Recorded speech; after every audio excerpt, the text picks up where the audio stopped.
não podemos perder o estágio em que estamos no Brasil, eu posso dizer isso com tranquilidade, de vanguarda, né, no uso da tecnologia no judiciário.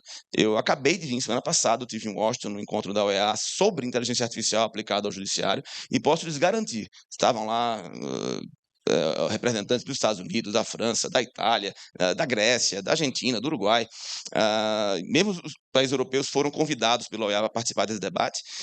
Ninguém está no nível do debate que nós estamos, não. De já termos hoje soluções funcionando, rodando oficialmente nos tribunais, produzindo minutas. Muito boa tarde, senhoras e senhores, um prazer falar aqui no Expojude. Inicialmente quero agradecer a organização, na pessoa do Piccoli, por essa alegria, essa oportunidade de buscar entretê-los aqui para os próximos 25 minutos sobre inteligência artificial, sem falar mais do mesmo que todo mundo já tem ouvido há algum tempo. E eu tenho um desafio a mais, porque eu tenho mania de professor de sala de aula moda antiga, né, que eu só uso CUSP mesmo como material, como recurso pedagógico, né, de forma que aquela PowerPoint bonito que o Moacir acabou de colocar aqui para me humilhar, né, não consegui competir, Moacir, à altura, né, mas vou tentar, ainda assim, trazer algumas reflexões que possam ser úteis no nosso debate, sobretudo tentando apontar um pouco para onde estamos indo no que se refere à regulamentação da IA no judiciário. Bom, é importante deixar claro, só para definir o conceito do que vamos falar, a inteligência artificial já existe há muitas décadas e isso nunca gerou nenhum tipo de receio ou temor de nosso, do judiciário, dos aplicadores do direito, né? Pelo contrário, na sociedade em geral costumava ser aplaudido o uso de IA, né? Quando isso acontecia na previsão do tempo, como já se fazia há mais de 30 anos, quando se usa para semáforos, né, na cidade de São Paulo, para evitar, né, tentar diminuir, né, congestionamento conforme o fluxo, etc. Mas o que realmente muda o nosso ponto de vista é a IA generativa, né, que surge em novembro de 2022 para o usuário comum como nós, né, poder testar e ver como ela se comporta. Até então, nós já tínhamos IA sendo utilizada, particularmente no STJ e no Supremo, através de diversas soluções, chamada Atos no STJ, né, o Vitor e a Vitória no STF, mas elas buscavam basicamente colocar os processos em caixinhas, identificar qual processo tinha relação com um enunciado, com um ementa, uma súmula, né, um precedente qualquer, ou no caso do aplicativo Rafa do Supremo, apenas vincular o processo a um dos objetivos da OCDE, da Agenda 2030. Muito bem, isso até então era positivo, nós enxergávamos isso como um ganho de eficiência, porque o processo entrava, digamos assim, num grupo de outros processos assemelhados. A partir da IA generativa, nós temos duas reações. A primeira é a de pensar, uau, que incrível, a máquina faz o meu trabalho. E a segunda é, meu Deus, a máquina faz o meu trabalho. E essa segunda reflexão geralmente está ligada a um raciocínio de, meu Deus, será que eu estou ficando obsoleto? Ou pior, meu emprego está ficando obsoleto? Como é que eu vou enfrentar esse desafio da IA sem ficar para trás? É claro que a visão não pode ser essa de temor em relação à IA. Não acredito que a IA está vindo, pelo menos não no judiciário, né, para diminuir vagas de trabalho ou para substituir o serviço de assessoramento ao magistrado. Muito pelo contrário, a IA está vindo para qualificar e dar eficiência a esse trabalho. Mas é claro que uma série de preocupações existem e que precisam ser abordadas, a fim de a gente trazer a IA generativa, né, em particular, para a nossa realidade. É isso que eu vou tentar abordar aqui um pouquinho com vocês. Todo mundo já sabe, eu não vou me dedicar muito tempo a isso, de problemas de inteligência artificial generativa que foram verificados no Brasil ou no exterior por conta de software mal treinado para aquela finalidade. Né? Todo mundo já viu o caso lá nos Estados Unidos, em que o advogado citou 2 ou 3 jurisprudências inexistentes, né? Outros já conhecem um caso recentíssimo aqui no tribunal brasileiro, em que aparentemente o magistrado, o seu assessor, deu um prompt para redigir uma decisão, e o próprio prompt saiu no primeiro parágrafo, né, da parte do voto, né, denunciando um pouco a estratégia. Nós conhecemos o problema da alucinação, conhecemos o problema dos vieses. Né? Esses problemas já vêm sendo abordados e já tem como buscar evitar, digamos assim, que se repitam.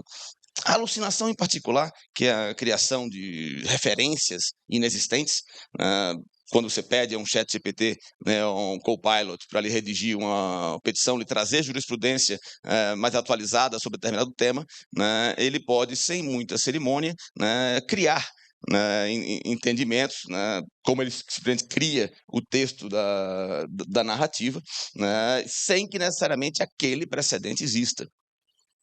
Isso acontece porque estamos usando uma solução que não foi treinada para o uso no judiciário. É uma solução treinada, né, a partir de blogs, de sites, de matérias jornalísticas, de textos em geral disponível na mídia, e isso naturalmente, né, essa falta de cuidado na preparação da base de dados fatalmente poderá levar, né, a um texto que venha a trazer elementos que não estejam validados.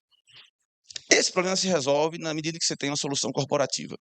Na hora que você tenha, ou pelo menos uma solução treinada, né, para o uso no judiciário. Porque basta dizer ao sistema, olha, na hora que você for citar um determinado acórdão, citar uma determinada jurisprudência, você vai buscar deste repositório, deste banco de dados aqui, né, e não do que lhe der na telha.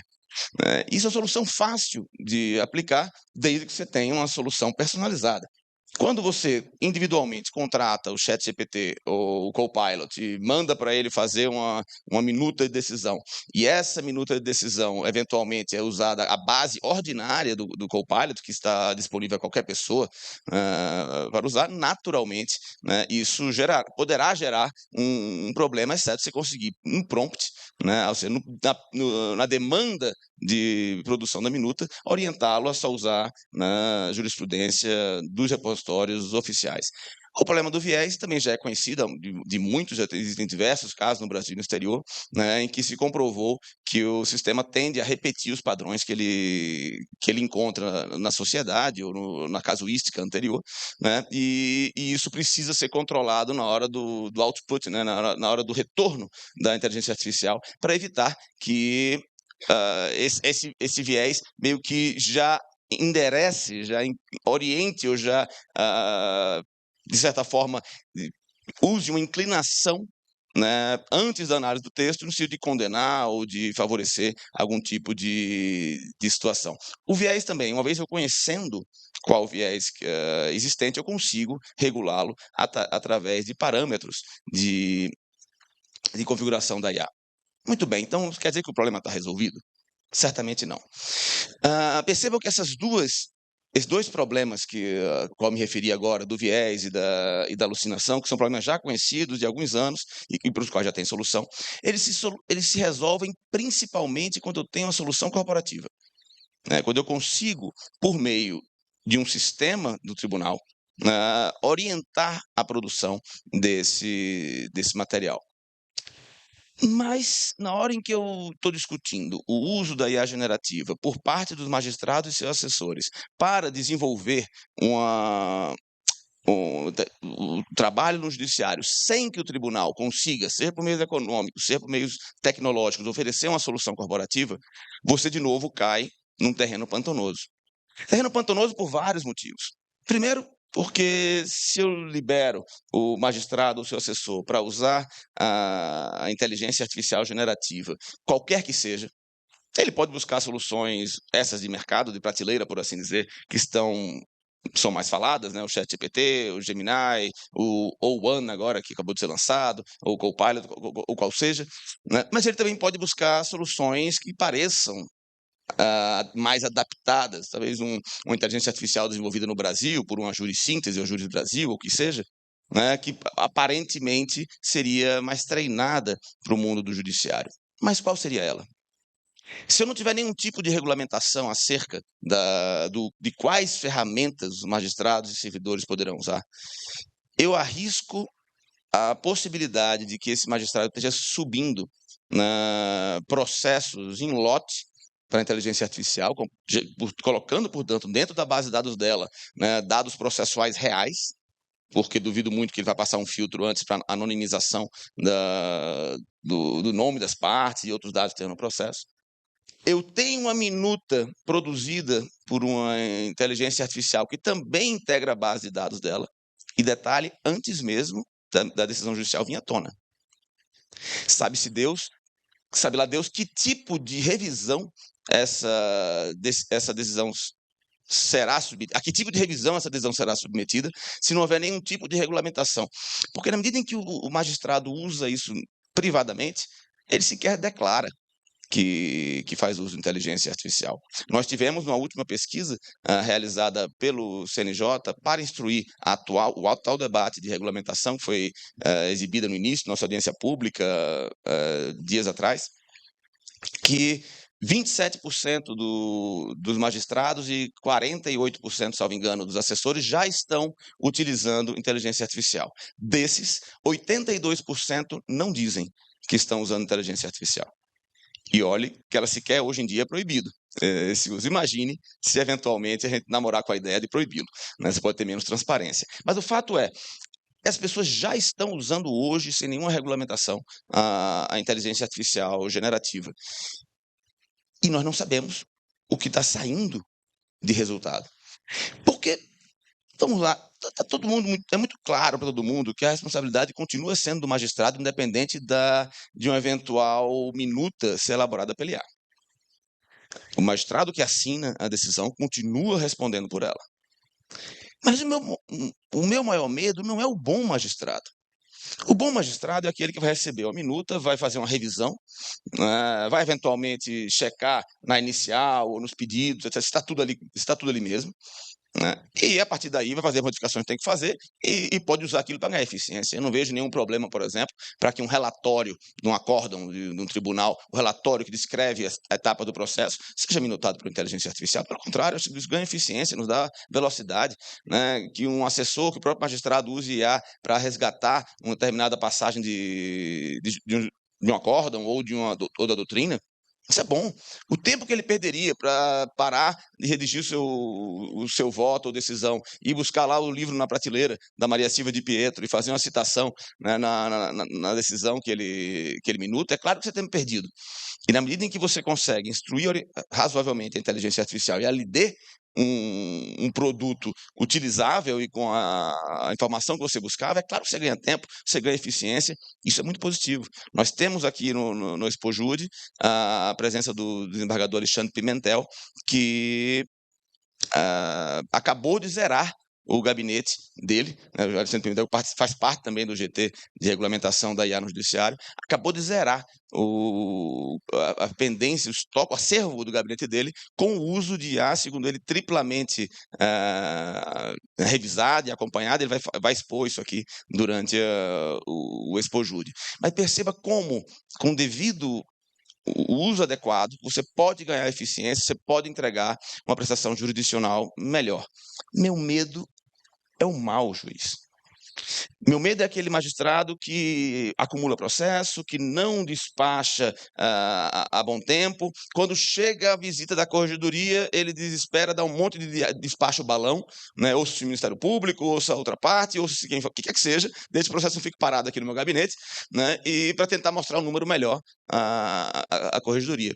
Este magistrado é que pode representar um risco, porque ele pode eventualmente jogar para a IA uma série de processos que vai cuspir para ele uma dezena de minutas, ele vai assinar aquilo talvez sem verificar, e aí sim nós temos um grande problema. Nós estaremos sendo julgados por robô. Isso tem um consenso no nosso GT e em toda a comunidade jurídica, né, é que nós não queremos ser julgados por robô. E esse debate pode ser um pouco mais complexo do que eu estou falando aqui nesse momento. 10 dias atrás foi lançado na Espanha um filme chamado Justiça Artificial. Não chegou no Brasil ainda, deve chegar daqui a pouco, mas eu vou me permitir fazer uma propaganda do filme, porque ele traz um debate exatamente ligado ao que eu estou falando agora. O filme traz uma realidade distópica na Espanha, em que um sistema de inteligência artificial generativa foi implantado nos tribunais e que, inicialmente, o produto da inteligência artificial era apenas uma recomendação ao magistrado. Isso foi usado durante anos, até que um escândalo de corrupção identifica que em X vezes, todas as vezes que determinado magistrado atuou corrompido, ele havia descumprido, ele não havia seguido as orientações da inteligência artificial. E depois faz uma grande investigação e vê que esse problema é geral. Ou seja, sempre que tem denúncia de corrupção, estava se deixando de seguir a IA. Qual o movimento que surge? No filme ainda. Vamos então tornar a IA obrigatória. O que na prática dispensaria a atuação do próprio magistrado. E isso é levado a plebiscito e, a partir daí, gera todo o debate que o filme em breve trará aqui no Brasil, sobre isso, ou seja, tornar ou não a IA vinculante, por assim dizer, que evidentemente, na minha opinião, é um absurdo, não estamos nesse estágio, mas não podemos fechar os olhos para a possibilidade dele acontecer, que é isso que o filme explora. Mas vamos lá. Então, admitindo que eu consiga filtrar os bons aplicativos, as boas soluções das más soluções. Por exemplo, o Tribunal de Justiça do Paraná acabou de contratar um software de prateleira, que é o Copilot, para disponibilizar para os seus magistrados. O TJ Rio adotou um outro caminho, foi o de desenvolver uma IA generativa própria deles, formatada pelo Tribunal de Justiça do Rio, e que está no âmbito da PDPJ, inclusive disponível para outros tribunais eventualmente implantarem. Qual a melhor solução? A resposta é que tanto faz. Você pode ter uma solução contratada, desde que depois adaptada ao seu tribunal, para que traga, por exemplo, a jurisprudência somente a jurisprudência oficial, ou preferencialmente da turma, ou da sessão daquela corte, ou você pode desenvolver uma do zero. A grande questão não é essa. A grande questão é como é que os dados vão ser tratados. Se essa solução do Paraná, e é o caso, tiver uma separação dos dados que servem de base para treinamento do software, de forma que aquele material do tribunal não se misture com o material dos usuários ordinários do Copilot, já temos um primeiro check. Porque pelo menos não estamos contribuindo com a nossa atividade para treinar a inteligência artificial que estão vendendo por aí. A grande verdade, reconheçamos, é que quando uma empresa de software gasta bilhões de dólares, como gastou de fato, para treinar uma inteligência artificial e oferece isso gratuitamente para que nós utilizemos, na verdade ela não está sendo generosa. O que está acontecendo é que ela está colocando você para treinar gratuitamente, ao invés dos 400 funcionários que ela tinha antes na Índia ou na África do Sul, fazendo esse treinamento previamente. E não é interessante que o Estado brasileiro contribua para essa máquina, sobretudo se você tem dados sensíveis, que o Estado brasileiro tem a obrigação de zelar.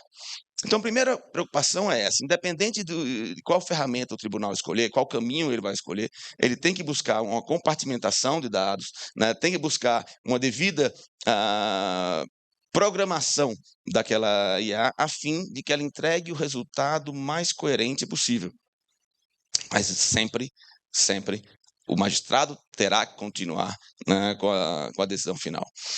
Se eu tenho uma solução corporativa, eu tenho condição, inclusive, de criar etapas para obrigar o magistrado a decidir determinadas coisas. Por exemplo, antes de gerar a minuta, o sistema pode perguntar ao magistrado: você quer julgar o caso procedente ou improcedente? Haverá multa? De quanto? As preliminares são essa. O senhor entende que é o caso de aceitá-las todas ou rejeitá-las todas? De forma a se manter a decisão do mérito com o magistrado, ainda que a redação depois da fórmula em língua portuguesa que permitirá desenvolver ou demonstrar aquele raciocínio possa ser minutada pela inteligência artificial. O que eu não quero é tirar da mão do magistrado essa decisão para não permitir simplesmente que uma minuta seja gerada sem qualquer tipo de reflexão ou instrução por parte do magistrado. Para isso, eu tenho que ter uma versão de software corporativa, né, onde eu consigo controlar isso. Eu consigo também trazer outras vantagens se eu tiver uma solução corporativa. Talvez a mais polêmica seja a rotulagem do produto da inteligência artificial. Esse foi um tema polêmico em nossa audiência pública. Na minuta de resolução que nós colocamos para debate, havia a previsão expressa de rotulagem. Qualquer decisão que tivesse usado IA, você teria embaixo na nota de rodapé, né, essa decisão foi produzida com o auxílio de ferramentas de inteligência artificial, algo desse tipo. Isso era um problema, e eu acredito com razão, né, vários magistrados, desembargadores, presidentes de tribunal nos procuraram dizendo, olha, eu hoje utilizo o Word, né, como ferramenta de trabalho, e isso não está escrito no rodapé da minha decisão. Eu uso a mão de obra de assessores e isso não está expresso na minha decisão. Será que eu estou colaborando com o judiciário na hora que eu coloco esse rodapé? Ou será que eu não estou gerando uma instabilidade no sistema jurídico? Porque isso vai certamente servir de fundamento para recursos que vão dizer que, não, isso eu fui julgado pela IA, eu não fui julgado pelo magistrado. Será que isso não acaba contribuindo para uma descredibilização do judiciário? Eu acho que esse argumento tem alguma razão. Mas eu só consigo resolver o problema se eu tiver, de novo, uma solução corporativa. E explico.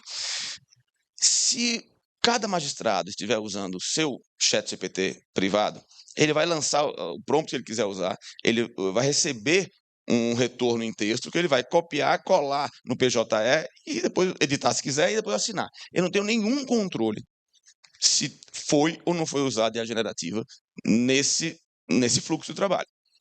Pelo contrário, né, o que eu tenho é uma decisão judicial colocada, redigida em texto dentro do PJE, sem qualquer informação se for usada IA.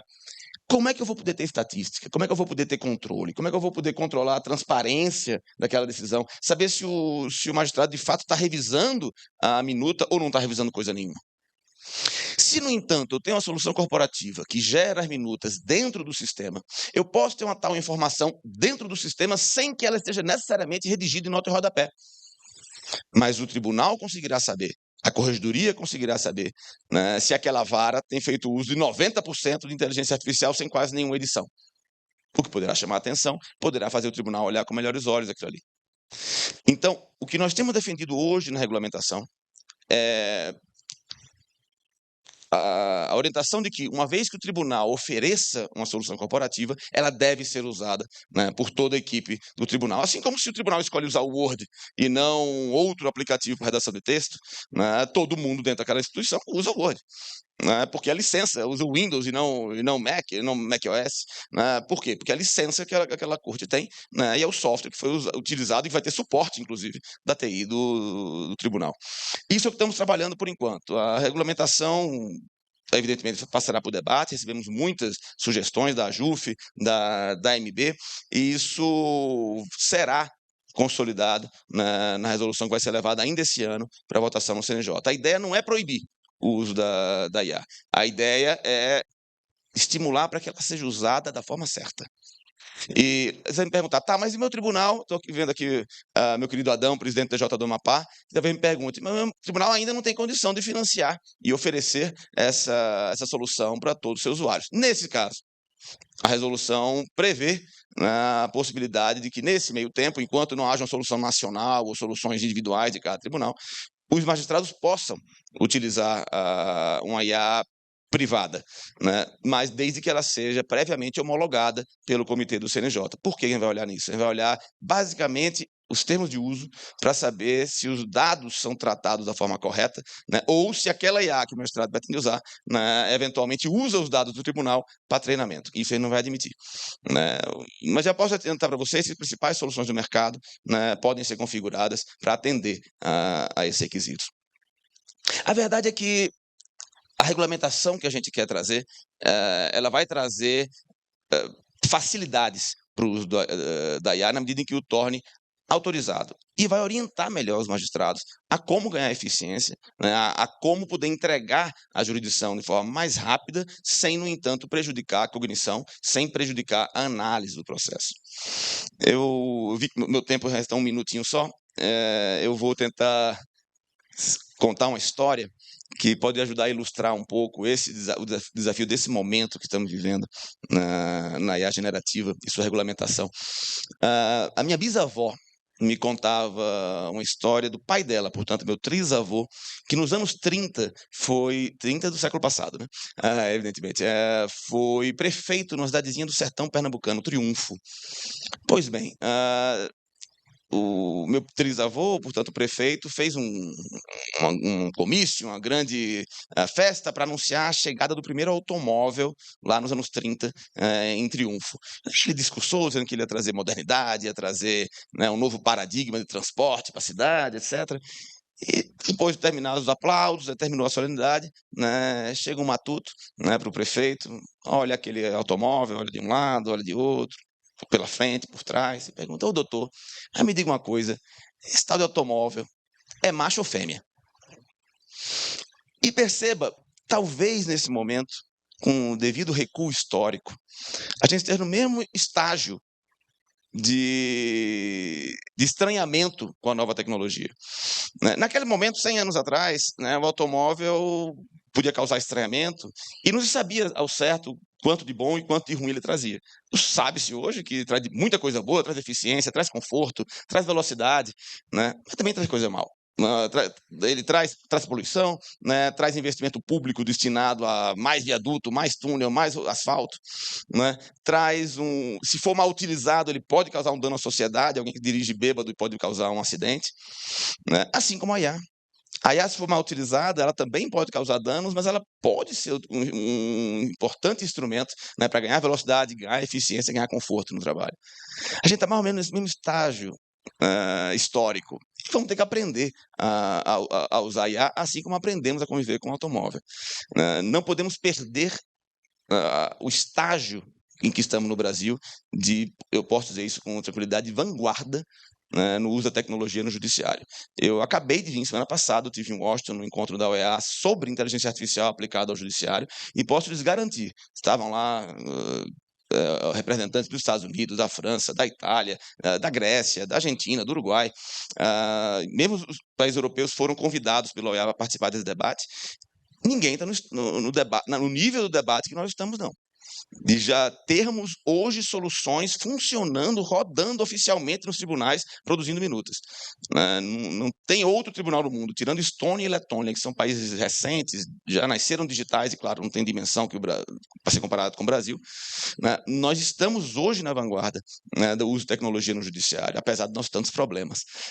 Não podemos perder essa posição. A IA chega para ser um instrumento importante. O que não podemos fazer é deixar que ela seja usada de forma irresponsável. Virar um oba-oba, que ninguém tem controle, ninguém tem estatística, ninguém tem como saber, como distinguir se no caso A IA vem sendo utilizada como uma ferramenta para ganhar eficiência, ou no caso B, o juiz está deixando fazer seu trabalho para jogar para a IA, né, decidir o que fazer.